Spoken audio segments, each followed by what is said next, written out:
So Tinubu changed that to Chicago State University in 2025.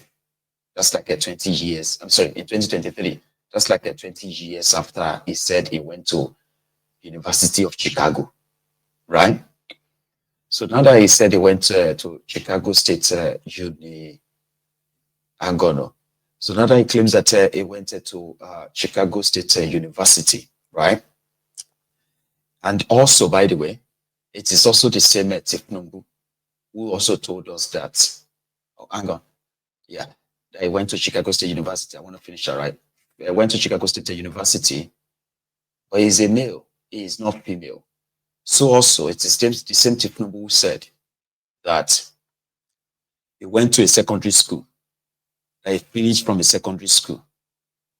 So when he went to this secondary school, at the time he finished from that secondary school, the secondary school was not in existence at all. Do you understand? So people said that before Tinubu dropped, or sorry, before Tinubu appeared, I think David then he said that before Tinubu appeared at that O'Hare Airport in Chicago that day, there is no record of Tinubu anywhere. Do you get that now? That there is no record of Tinubu anywhere until the day he appeared at that O'Hare Airport in 1979 or so. So releasing some of his activities and all that in that place may give us an idea, right, into who is this person before she gets. So the only story of Tinubu that children must remember is that Tinubu was adopted by a trader, right, called Abibatu Mogaji. And Abibatu Mogaji from Isaleku at the time, right, was a socialite. And it was also around the time, okay, that it is believed that, drug smuggling, drug dealing, and all of that were becoming a thing in that contraption. So Abibatu Mogaji that adopted Tinubu from a home in Ibadan. There is no record of how old he was, but he was the one who named him Bola Ahmed. He's a Muslim. And that's how Tinubu became this, Muslim. You get that now? Shouting La Akbar, La Akbar. Like that, one of his famous videos. This one. Alhamdulillah. Alhamdulillah. Alhamdulillah. So nobody knows anything about him. He has no childhood, friends. He had no childhood playing mates. He had no school mates. He had no, like nothing. So to the researchers who will need to put the story accurately and well, when they want to tell the story of this druggie, this Tinubu, whether not 4 years, whether not 8 years, so now no problem with that. Of our own children, we will not let them call a criminal hero, because if he's hero, so some of these zombies themselves, right?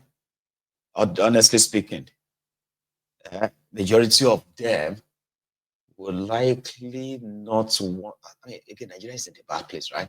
I want to say that majority of them would not likely want to openly endorse their children who is a drug dealer or a drug abuser. Some of us, drug addicts. I don't think they will openly. Some of those who are, doing everything to try to downplay this Tinubu and his criminal, life. Those who are trying to downplay it like it's not that bad. He's a Budano, he's always giving money to people. He's always like, yeah, all of that. So when you see them and say, are you going to be so happy when you have your son or your child who is a drug dealer? Would you be happy openly? Maybe they would be happy openly. because, like I said, Nigeria is in a bad place right now. People are watching their own children or even pimping their own children for, sexual exploitation and all that right now, right? People are exchanging their children for food in Tinubu's Nigeria. So, yeah, maybe. But what about those who are religious people, especially those, fanatics, extremists from northern Nigeria, okay, who were sold the Muslim tickets and all that? Like, how many of them can openly just come out and just say that drug dealing is great? Allahu Akbar, Allahu Akbar. You get what I mean? Like, so good. Let them have access to drug. We are drug. Drug is very, they won't do it openly because they will tell you it is haram. It is very wrong. But Tinubu, the drug dealer, they actually managed, right, to convince those who stoned you for saying something about the prophet or anything about Allah. Suddenly they kind of were okay with a drug dealer. The irony, though, right? The irony. So, but we want to see it for the sake of our own children. We want our children, right, to be able to read the truth, authentic stories of these criminals, how they all contributed to bring this contraption to our knees and make it or made it the hell hole, right, on earth. So our children deserves that. But Nigeria won't give them that. They'll keep teaching them of how the criminals past are heroes past. But they are no heroes past. These are a bunch of criminals who just didn't do jail because they are from that contraption called Nigeria. Zulum from Borno State raised alarm on the increasing insecurity. You see, just a few days ago, okay, the Boko Haram terrorists, or sorry, ISWAP terrorists, they invaded a military base in which they killed, I think, 3 soldiers or so, right? In Borno State, they set the entire base ablaze. And they succeeded, they went. 2 weeks ago, 3 soldiers who were traveling home to go and see their families from that same Borno State. They've not traveled 2 hours from that same Borno State before the ISWAP terrorists grabbed them. These are guys who, according to their friends, they have been fighting the insurgents, okay, in the northeast of Nigeria for more than a year and a half. They've not seen their family, and suddenly they just got promoted. They got paid extra. An average soldier in Nigeria get paid 50,000 naira. And 50,000 naira is like, God damn it, man. Anyway, these 3 guys left their base and they were traveling down the north when these terrorists grabbed them. They kept them for days, and then they slaughtered them on camera. They published it, right?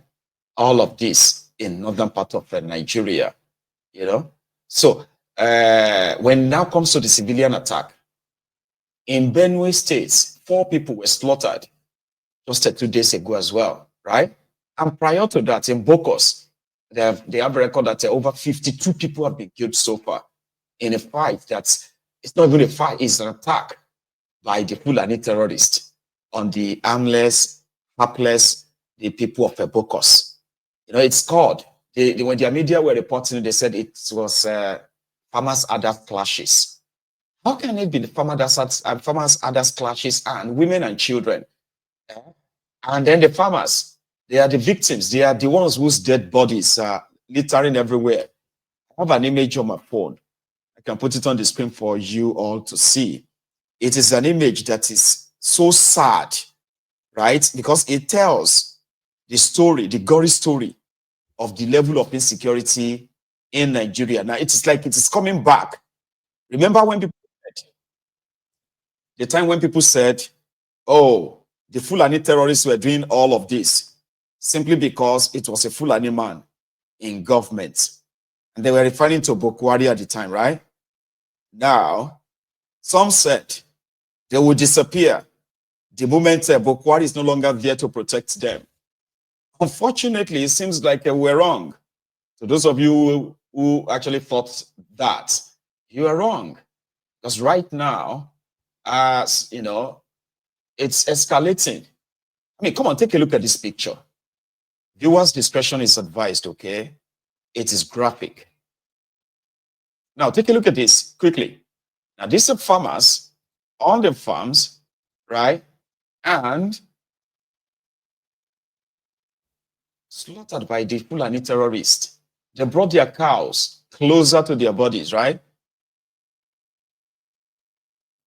That is symbolic. That is. Now, that's the situation in this contraption as we speak. The killings continues in Enugu, in Delta, in Edo, and up to the, what do you call it? Even Anambra, yeah, Enugu. These killings are coming from just, same, northern stocks. If it is not ISWAP, it is Boko Haram. If it's not Boko Haram, it is the Fulani terrorist. It is not the Fulani terrorist. It is the Nigerian army. Terrorists in uniform, of course. I even saw them was it yesterday? I saw them, they were begging the people, the youth of Akwa Ibom to join army, right? So Zulum raised this alarm in which the Ronukus have actually gone for him. He said, in his own state, so what it is like. Listen to this. But I want to advise the communities to be resilient enough. I want to advise the Nigerian army to be resilient enough, because there's no way people will travel a distance of 700 kilometers to go to Damboa. Ordinarily, from here to Damboa is only about 100 kilometers. So I'm aware of what has been happening, but I believe the matters arising shall be dealt with, and then we shall strengthen the resilience of the community, but we shall ensure that movement from Maiduguri to Damboa should continue. This will not deter us from following the road. I urge the Nigerian military and all other security agencies to beef up security along the road so that such incidents will not happen again. 8 lost their lives, about 7 were severely injured, and 14 experienced minor injuries. Let me start with the responses. I don't want to join issues with the Minister of Information. I believe he's naive of what is happening in the country. He doesn't know what is ongoing in the country. Our discussions during the Security Council was not bad. We just raised an alarm that there is a resurgence of Boko Haram activities in Borno State, and there is a need for Borno State government, the military as well as paramilitary, to work together in order to abut the looming situation. I think this is a very good advice. Nothing has been said again. But most importantly, I want to assure you that we have been to Abuja. We met the service chief, especially the CDS, Chief of Army Staff, Naval Staff, as well as Air Staff. We receive assurances from them that they will do everything possible to control the situation. And we are so happy with the response that we had from the service chiefs. And the government of Borno State will continue to partner with the Nigerian military, will continue to partner with the federal government of Nigeria with a view to reducing the menace of the insurgency. And I want to assure the people of Borno State that inshallah, under my watch, Boko Haram will not have the capacity to do what they did before. We shall do everything possible to curtail them, and then government of Borno State will provide more support to the Nigerian army. We shall strengthen the resilience. The Minister of Information or Misinformation under Tinubu, Idris, is ignorant, but is deliberately obtuse. It's intentional, right? That was a Zulum, their governor in Borno State, talking about the recent events where the soldiers were attacked, and I actually thought it was like 3 or so of them. There were like 8 who died in the hands of the terrorists. He brags that he would do everything to stop them. He would do this, he would do that.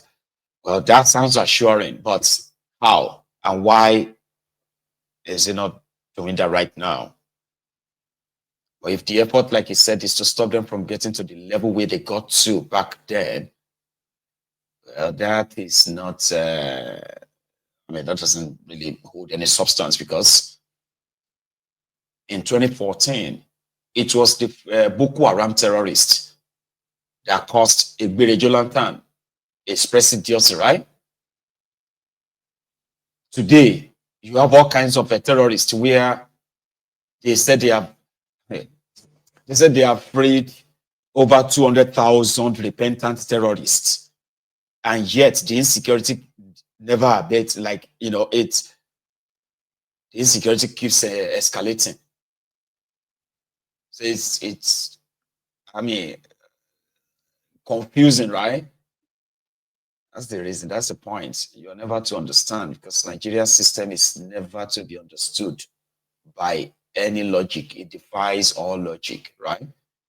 So that's the point, Meanwhile, Peter Obi and his own team, they were spotted in Bokos, right? To go and sympathize, or is it commiserate with the people of Plateau State, the Bokos local government area, where over 50 people have been slaughtered in just a space of a week. Where those who were also killed in Benue today, yesterday as well, again by the Fulani terrorists. So their governor had this to say. He was the guy who told us that if anybody tells you that what is going on in Plateau State is farmers-others clashes, right? That person is being insincere and dishonest. And what is going on in the plateau right now is a genocide, religious, religiously sponsored genocide.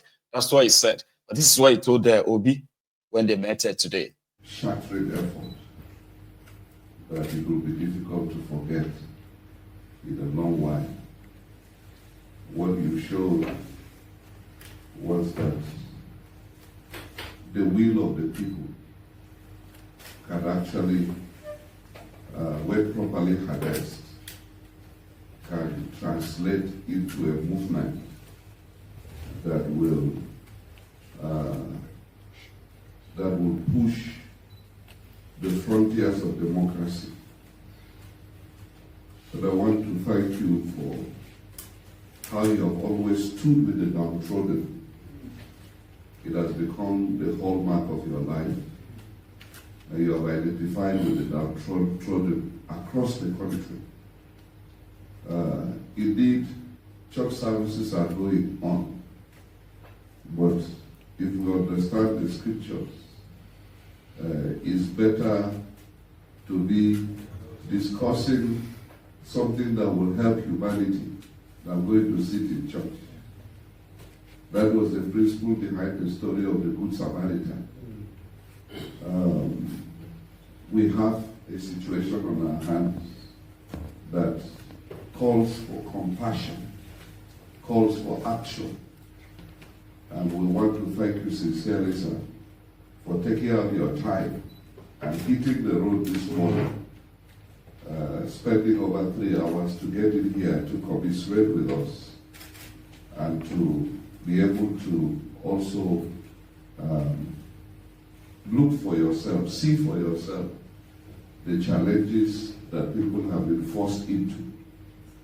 What happened in Plateau State, in Bokos to be precise, over the last 2 weeks was nothing short of genocide.